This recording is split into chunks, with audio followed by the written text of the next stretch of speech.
Every living star is locked in a billion-year war.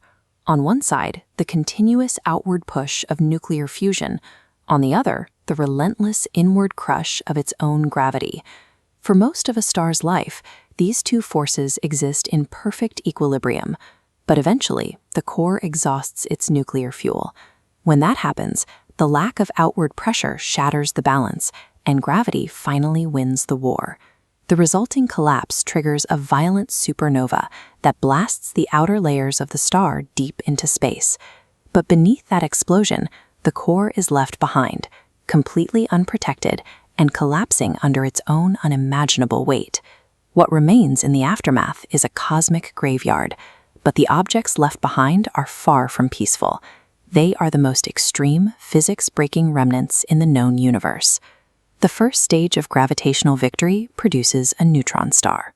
Here, the inward pressure is so severe that it forces electrons and protons to merge entirely, creating a core made almost exclusively of tightly packed neutrons. To understand the resulting density, picture a mass roughly 1.4 to 2.1 times that of our entire Sun, compressed down into a sphere measuring just 20 kilometers across. At this scale, the matter is compacted so tightly that a single teaspoon scooped from its surface would weigh approximately 6 billion tons on Earth. This collapse also accelerates the core's rotation. Some neutron stars spin hundreds of times a second, emitting intense electromagnetic beams from their magnetic poles that sweep across space like a lighthouse. We call these pulsars. When Jocelyn Bell Burnell first detected these signals in 1967, the sweeping pulses were as mathematically precise as an atomic clock.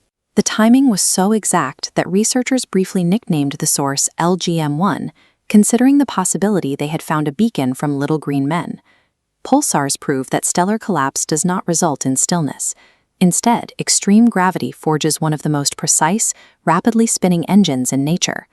Sometimes this collapse produces an even stranger variation, known as a magnetar. These bodies generate a magnetic field up to 1,000 times stronger than a typical neutron star, and up to a quadrillion times stronger than Earth's. To put that magnetic strength into perspective, if a magnetar were positioned halfway between Earth and the Moon, its field would instantly wipe the magnetic stripe on every credit card on our planet.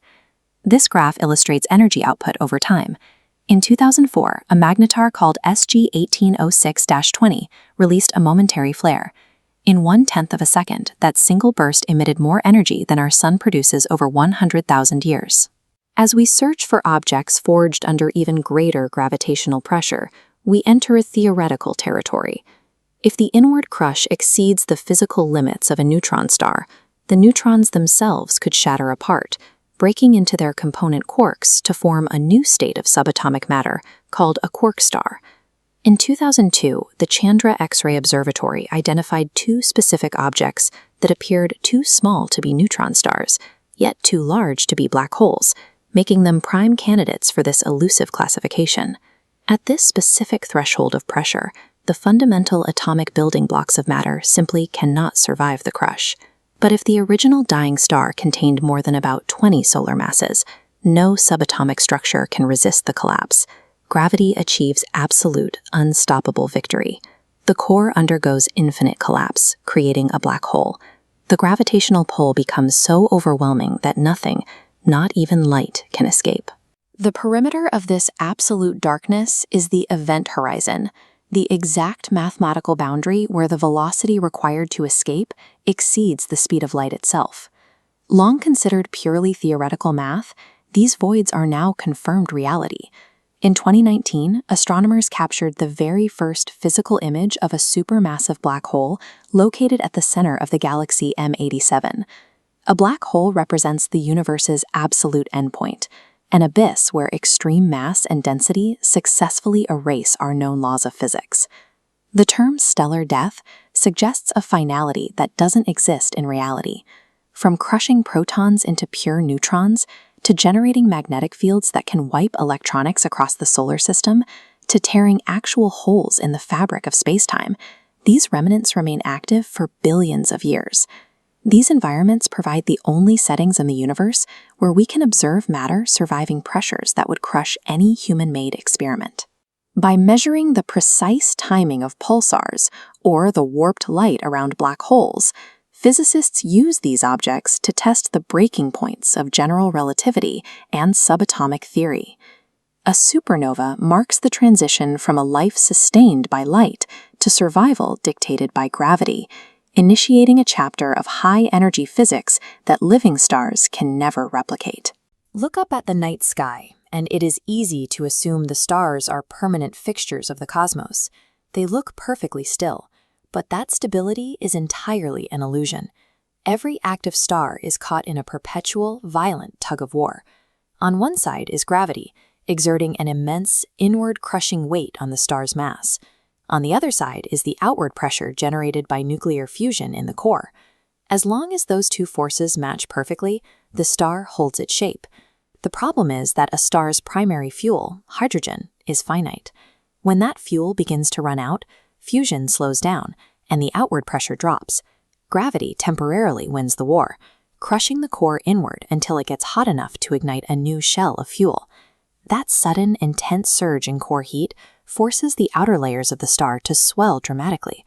Our own sun, a relatively average yellow dwarf, is currently at the halfway point of its life. But roughly 5 billion years from now, it will exhaust its core hydrogen and evolve into a red giant. When that happens, the sun's radius will increase by tens or even hundreds of times its current size. As those outer layers stretch out across space, their surface temperature will drop to between 3,500 and 5,000 Kelvin, giving the star its characteristic red-orange color. This massive expansion is going to rewrite the map of our solar system. The sun's physical boundary will push outward so far that it completely engulfs the orbit of Mercury, vaporizing the planet entirely. The swelling star will consume Venus next, and as it continues pushing outward, it will likely reach Earth. Yet, as total and destructive as the end of our solar system will be, our sun's final act is actually quite tame. Out in the deeper cosmos, there are high-mass stars that live and die on a scale that makes our red giant look entirely insignificant. Consider the high-mass titans of the universe, starting with blue giants. These are massive, incredibly hot stars with surface temperatures exceeding 10,000 Kelvin.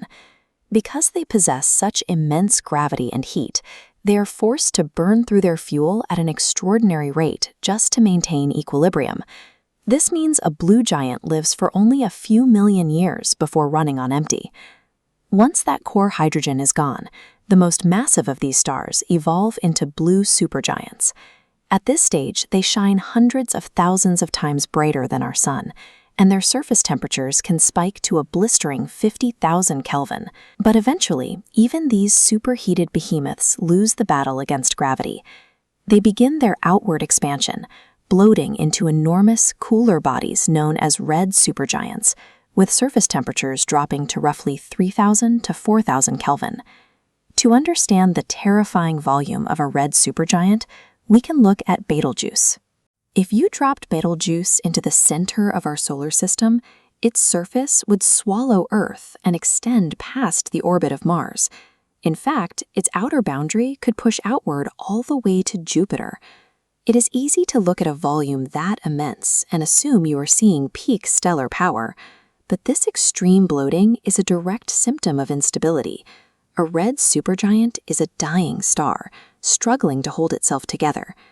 Beyond even the supergiants are the absolute extremes of stellar physics, the hypergiants.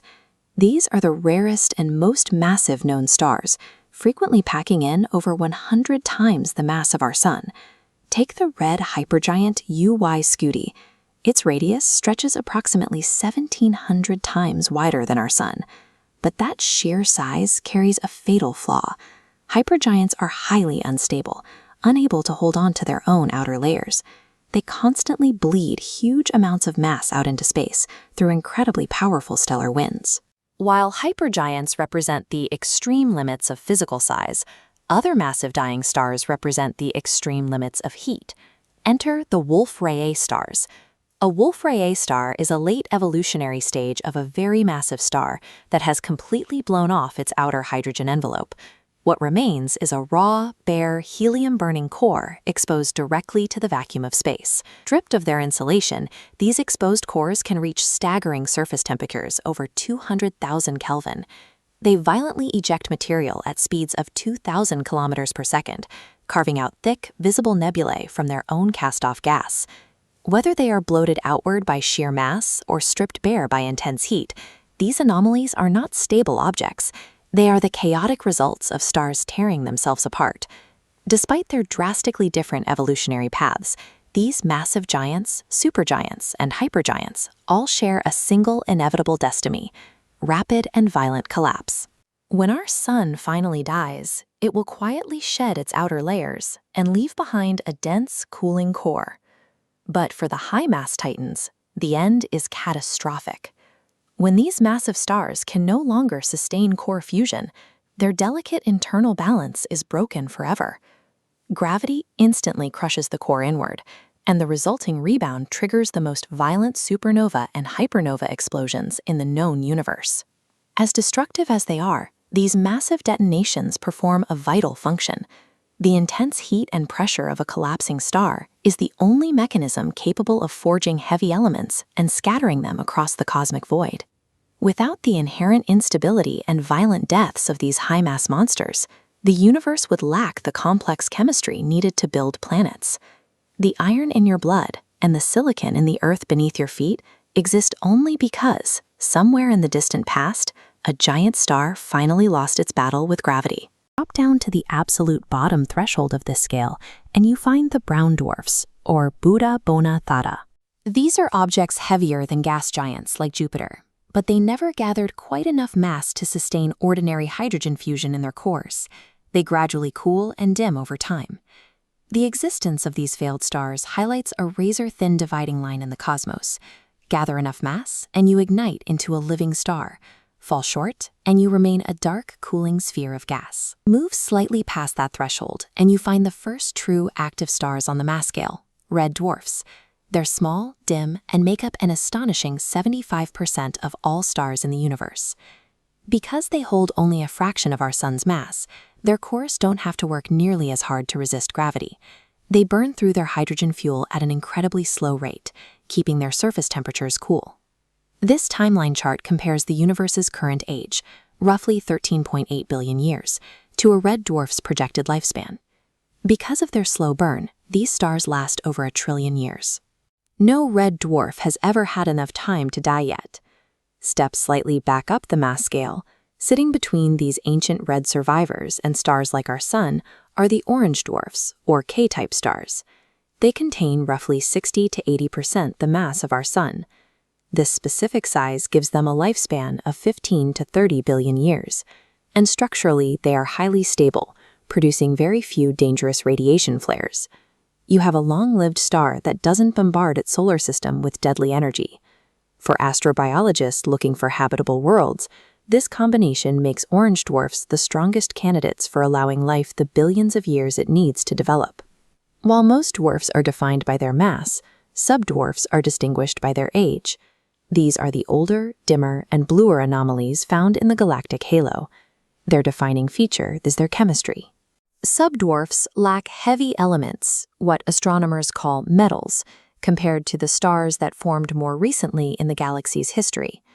Heavy elements typically absorb certain wavelengths of light. With so few of them present, a subdwarf's outer layers are much less opaque, causing the light that does escape to appear unexpectedly dim and blue. These stars formed while the first galaxies coalesced, long before generations of massive supernovae exploded to seed the cosmos with heavy metals. This chemical makeup provides a direct look at the pristine matter present when the first stars began to ignite. They allow us to study the composition of the universe before it was enriched by billions of years of stellar evolution. When a yellow dwarf, like our sun, reaches the end of its 10 billion-year run, it exhausts its hydrogen and collapses into a stellar remnant known as a white dwarf. The dying star expels its outer gas layers into a massive nebula, leaving behind nothing but an exposed, blindingly bright core right at the center. This scale comparison illustrates a striking paradox.